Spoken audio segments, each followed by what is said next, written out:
Kald det påskeæg eller kald det hvad du vil, men gør det nu. For inden længe bliver det lavet om.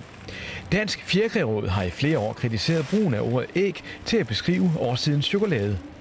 Det er vores image, det handler om. Vi arbejder med sunde og sikre fødevarer. Det leverer vi til danskerne. Æg er et helårsprodukt. Og så påskeægget, hvor man sammenligner chokolade eller slik med et hønseæg, der er sundt og nærende. Det hænger bare ikke sammen. Umiddelbart skulle man tro, at chokolade- og slikproducenterne ville afvise et sådan krav, men man har i stedet valgt at føje Dansk Fjerkræråd i deres mangeårige kritik. Til at starte med synes vi egentlig, at kritikken var lidt forfejlet, men jo mere vi tænker over det, så kan vi da godt se, at dyrevelfærd er også en væsentlig sag. Og derfor har vi nu taget til efterretning og så overvejet, om det er noget, vi burde gøre noget ved. Vi vil jo gerne undgå, at der kommer en større polemik om produktet, som den man havde for år tilbage, om hvorvidt det skulle hedde flødeboller eller næreboller.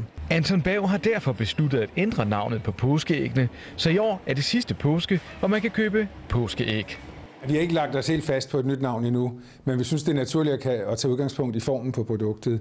Og derfor et af de navne, vi overvejer, det er at kalde dem påskeovaler. Den udmelding fra Anton Berg glæder man sig over i Fjerkrærådet. Vi er da glade for, at Danmarks største slikproducent tager vores kritik seriøst, og det vil vores medlemmer være rigtig glade for så kan vi også gå ud og markedsføre påskeægget som et hønseæg. Men spørgsmålet er så, hvad forbrugerne synes om navneændringen. Jeg synes, det er noget røv. Altså, det der påskeæg, det er det jo altid hed. Så lad det dog være, altså, ja. Det synes jeg er helt i orden.